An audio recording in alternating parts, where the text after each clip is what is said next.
자, 안녕하세요. 예, 정유진 박사님 모시고 또 계속, 1968년도, 1.2.1 김신조 사태에 거기에 대한 대응, 박정희 대통령의, 어떤 강공, 그런 대응 중에서, 김일성을 암살하고자 하는 그런 공작적인 부분이 중앙정보부 주도로 진행이 되었다고 하는데, 그런 우리 어떤 정보 활동의 역사에서 한번 우리 또 정주인 박사님께서 자세히 좀 짚어봐 주시죠. 네. 이 부분에 대해서는 이제 우리가 1.1 사태에 의해서 대북 비밀 공작, 그게 이제 국가정보학의 분류를 보면은 비밀 공작에 해당되는데, 어느 나라든지 비밀 공작이라고 하는 거는 극도의 보안 속에 진행이 되는 거죠. 그렇죠. 만약에 이게 노출이 되면은 국민들이 놀라고, 상대방이 대응을 하고, 이렇기 때문에 극도로 비밀 유지가 되는데, 이 당시에도 1.2.1 청와대 기습사태가 일어났을 적에도 그 당시에 우리 중앙정보부에서 북한에 대한 응징보복을 추진을 했습니다. 근데 이게 이제 오랫동안 비밀로 해서 알려지지 않다가 노무현 정부 때 그때 이 이제 북파 공작원들이 북에 공작원으로 갔다 오고 이런 분들이 우리도 그 행위에 대해서 그때까지 이제 북파 공작 이런 거는 극도 비밀이기 때문에 국가로부터 받는 보상이 약했다. 전혀 보호를 받지 못했다. 그리고 우리가 그는 어떤 약속을 받고 북으로 갔다 와도 정부가 약속을 어긴 게 많다. 이래갖고 많은 사람들이 민원을 제기해가지고 이 북파 공작들을 어떻게 보상할 건지 이 국가적으로 큰 논의가 됐습니다. 그런 부분은 CIA라든지 이스라엘 모사드 부분을 좀 잘 배워야 될 것 같아요, 그죠? 그런데 이제 우리나라는 그동안 못 살았으니까 이래도 제대로 보상을 못 했던 거죠. 그러니까 이제 제복 입은 사람들이 국가에 충성을 하기 위해서는 거기에 상응하게 국가가 보상을 해줘야 되는 겁니다. 그렇죠. 그래야 명예롭게 활동을 할 수가 있죠.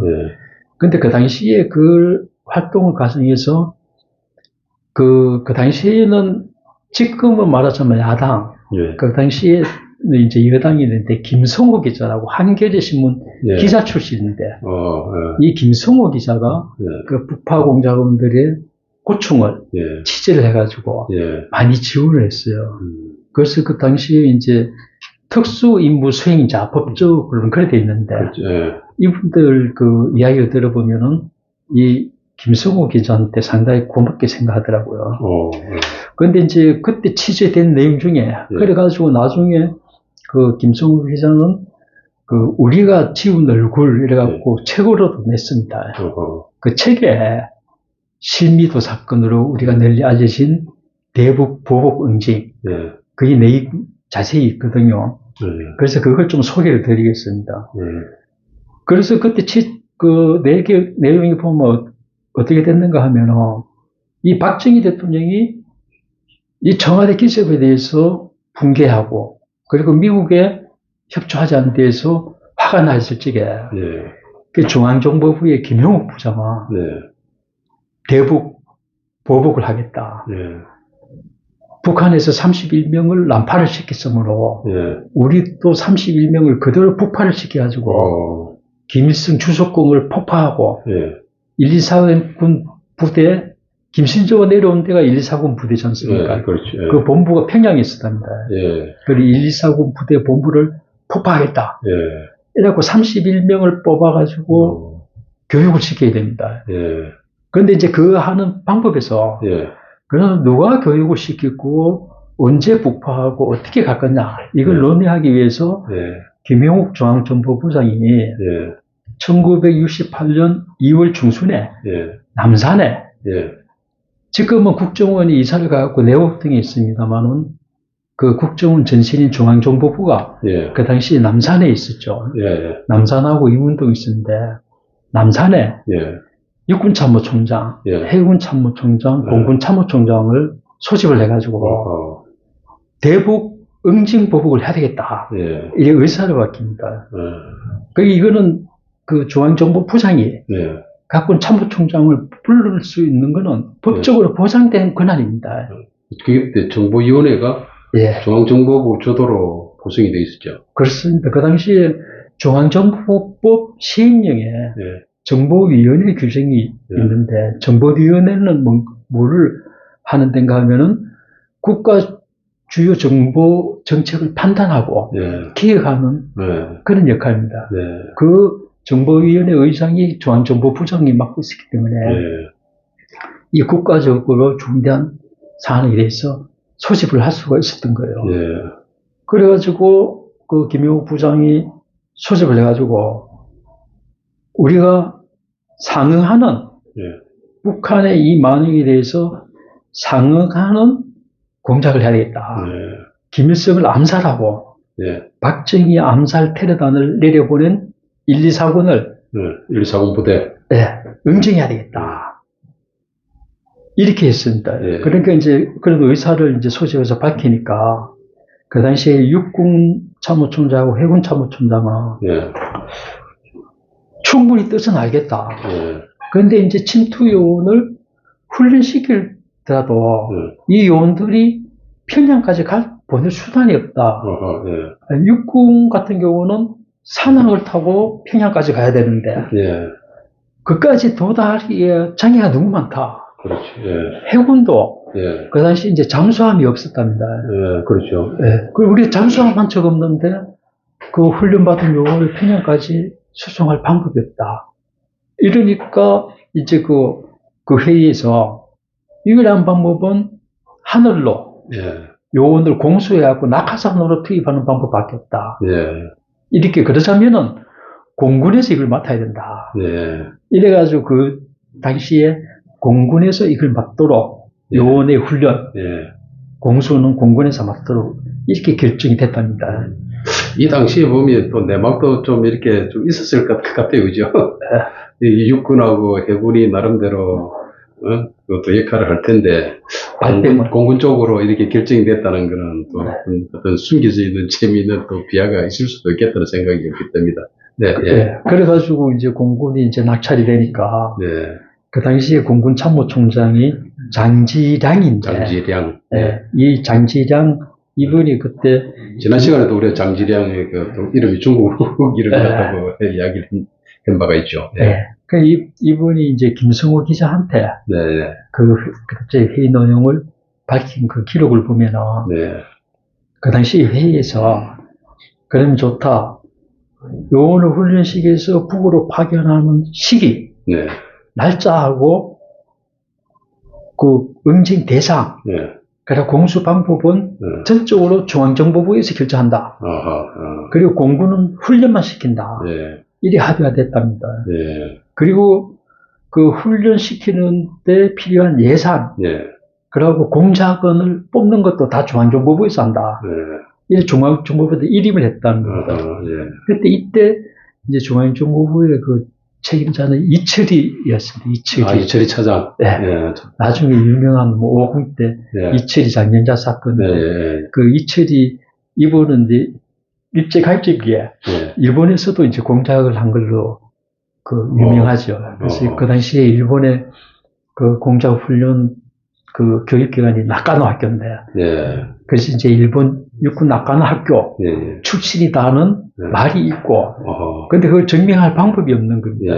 그런데 그 후에 70년대에 일본 육군 나카노 학교 출신들이 명부를 만들었는데, 이때는 창씨개명이 돼가지고, 그 명부에는 전부 일본식으로 기록이 있어가지고, 그 이철씨 이분의 창씨개명 이름을 알 수가 없을 뿐더러, 그걸 알 수가 없는 거예요. 그래서 하기는 안 됩니다. 그래서 우리가 국가정보의 역사를 연구하는데, 이것도 중요한 사실이기 때문에, 우리가 좀 더 많은 연구가 필요하겠다. 그런 생각을 가집니다. 그래서 이제 침투 날짜, 대상, 방법을 그 중앙정보에 일임했지 않습니까?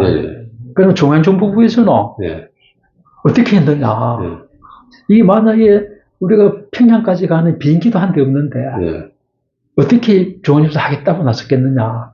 그게 나중에 김형욱 해고로. 예. 김형욱도 나중에 79년도에 파리에서 실종된 걸로 유명하지 않습니까? 네, 그렇죠. 예. 근데 김형욱 부장이 실종되기 전에 남긴 회고록에 보면 회고록, 예. 이 내용이 나옵니다. 그 회고록을 보니까 예. 김형욱 그 부장은 어떻게 생각했느냐. 예. 그 이제 우리가 이 회의 때 내용을 말하면서 김형욱은 그 당시에 그럼 훈련을 어디서 시킬 거냐. 예. 그거는 이제 그 중앙정보부에서는 예. 서해안에 예. 무인도가 하나 있는데 네. 그게 딱 좋겠다. 아, 그 섬이 바로 실미도입니다. 그 섬이 실미도다? 네. 그래서 실미도에다가 공작원들을 모집해서 훈련을 한다. 예.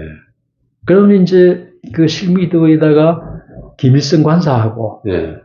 그 이제 대남사업총국장 허봉학. 네. 그 관사를 오용 관사를 만들어 놓고 예. 그 다 6개월 예. 매우 훈련시킨 다음에 북으로 보내는데 네. 북한 인민군 복잡으로 위장해서 네. 보냈는데 예. 미국 중앙정보국 예. 협조를 받아서 미국의 비행기로 예. 평양까지 실어 나간다. 이렇게 됐다는 거예요. 예. 그러니까 이제 김영욱 부장이 그렇게 자기가 밝혀지니까 예. 수소수단은 우리가 평양까지까지 비행기도 없고 이러니까 예. 미 CIA 중앙정보국의 약칭이 CIA 아닙니까? 그죠? 그렇죠. 예. 그러니 미 CIA의 협조를 받기로 했다. 이런 기록이 있더라고요. 그 당시에 보면 그 정보활동 역사에서 우리가 보면 이 당시만 해도 그 중앙정보부의 역량이 참 대단했다고 볼 수 있겠네요. 그죠? 역량도 굵고, 제가 볼 때는 그 당시에 중앙정보부 계셨던 분들이 예. 뜻이 담대했던 것 같아요. 저는 뭐 그렇게 생각합니다. 평소 우리가 북한의 핵 위협을 예. 열상 안고 사는데 예. 이스라엘 같은 데는 이란이 핵 개발 위협이 생겨 가서 폭발시키고 있잖아요. 그렇죠. 예. 우리는 왜 못하냐 이거죠. 그렇죠. 예. 그 지금 나는 국정원은 왜 그래 역량이 부족하냐. 예. 우리도 지도새도 모르게 가서 예. 영변 핵시설 같은 데를 싹 없애버리면 예. 우리가 핵 공포에서 벗어나는데. 그렇죠. 근데 이런 이야기를 이제 가볍게 할 일은 아니겠지만 예. 우리 국력이 있고 예. 또 주변 상황이 둘러싸인 위치 예. 이런 무슨 전략적 판단을 해야 되는데 예. 어떻게 보면 이제 뜻은 예. 이런 담대한 뜻을 가지고 가야 된다. 그게 우리가 국민과 국가를 보호하는 길이다. 그런 생각입니다. 예. 그렇다면 우리가 그 옛날 우리 선배들의 이런 담대한 어떤 자세 이런 것도 우리가 참 앞으로 우리 미래 세대 좀 이렇게 그 교훈으로 배워야 될 필요성이 있을 것 같네요. 그죠? 그렇습니다.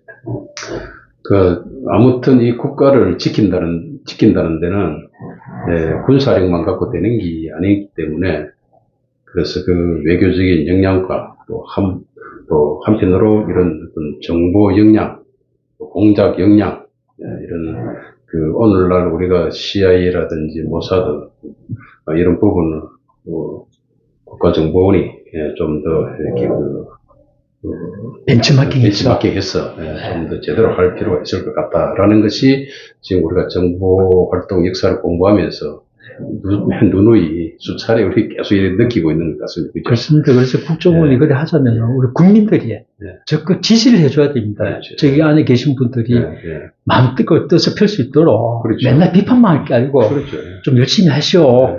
뭐 이런 거 응원을 해줘야 되는 겁니다. 그렇죠. 오로지 국가의 그 안정과 존립을 위해서 국민의 생명과 재산을 또 보호하는 건 당연한 것이고 이런 부분에 대해서 우리 국민적인 그 어떤 지지 또 보이지 않는 그런 후원 그런 게 필요할 것 같습니다. 자, 그래서 이런 우리가 정보활동 역사 중에서